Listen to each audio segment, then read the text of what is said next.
محترم جناب ساجد شاہ صاحب کیلیفورنیا USA، السلام علیکم. ہم آپ کے ممنون ہیں کہ آپ نے ہماری ویب سائٹ اہلسنت.net پر یاد فرمایا.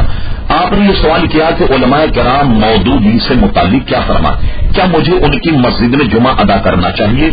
اصل میں مودودی صاحب ایک تو یہ کہ اس میں کوئی شک نہیں کہ وہ کٹر وہابی تھے، اور وہابی ہونے کے ساتھ ساتھ دوسرے وہابی بھی ان پر گرفت کرتے ہیں، یعنی وہابیوں میں بھی آزاد وہابی تھے.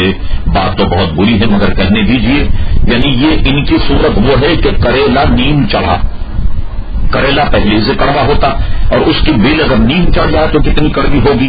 تو مودودی صاحب کے وہابی ہونے میں کوئی شبہ نہیں، اور انہوں نے اپنا مطلب خود ظاہر کیا. آپ ان کی بہت مختصر کتاب تجدید و احیاء دین، اس کو اگر آپ پڑھ لیں تو انہوں نے مسلمانوں کے عام عقائد جو فاتحہ، درود، نذر، نیاز، ان کو مشرکانہ رسم قرار دیا اور یہ کہا کہ یہ ہندوانہ گویا رسمیں ہیں.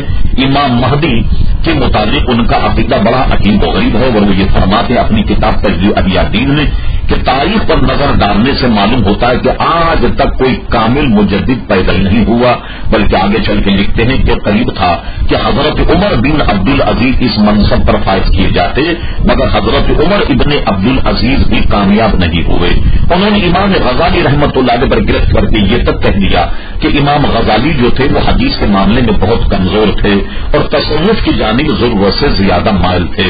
انہوں نے اپنے تفسیر میں لفظ داتا گنج بچ کا بھی خوب مذاق کیا اور کہا بتاؤ جس کے پاس کوئی گنج نہیں تو وہ گنج کیسے بخشے گا. غرض یہ کہ آپ اگر ان کتابیں پڑھیں تو ان کی کتابوں میں حدیث کے متعلق نظریات، مثال کے طور پہ تفہیمات جلد اول، یعنی تفہیم القرآن تو الگ ہے، تفہیمات جلد اول اگر آپ پڑھ لیں تو نظریے الہ اور احادیث مقدسہ سے متعلق جو بحث کرتے ہیں وہ بالکل ایسا لگتا ہے وہ یا اس تفہیمات کو پڑھنے کے بعد کہ یہ بالکل مسٹر پرویز جو نیچری تھا یہ اس کے ترجمان. اور ایک لطیفہ آپ کو میں سناؤں کہ عموماً ایسا ہوتا ہے کہ کوئی آدمی اگر کسی کے خلاف کوئی کتاب لکھتا ہے تو ایک دو مکتب فکر کے لوگ اس کے خلاف کتاب لکھتے ہیں، مگر یہ شرف مودودی صاحب کو حاصل ہوا.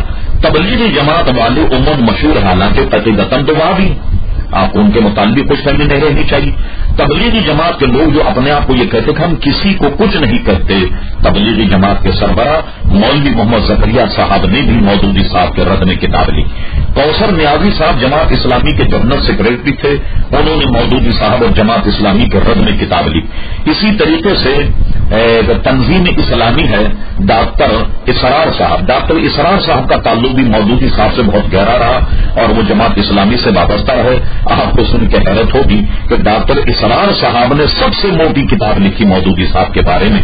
تو جو کہا جاتا ہے کہ گھر کا بھیدی لنکا ڈھائے، تو یہ دونوں گھر کے بھیدی تھے، کوثر نیازی صاحب اور جناب اسی طریقے سے ڈاکٹر اسرار صاحب. اور اسی طریقے سے غلام غوث ہزاروی صاحب جو کٹر وہابی دیوبندی تھے، انہوں نے بھی ان کے خلاف کتاب لکھی. مفتی محمود صاحب نے بھی ان کے خلاف کتاب لکھی جس کو مکتب عشیق ترکی میں استنبول نے ان کو چھاپا ہے. اس طریقے سے کوئی مکتب فکر ایسا نہیں جنہوں نے مودودی صاحب سے بیزاری کا اظہار نہ کیا ہو. لہذا ایسے عقیدے والے امام کے پیچھے ہرگز جمعہ نہ پڑے، بلکہ اپنی نماز کو بچاتے ہوئے ایسے علاقے میں آپ جمعے کا نیمل بدل ظہر پڑھ لیا کریں. بہت بہت شکریہ.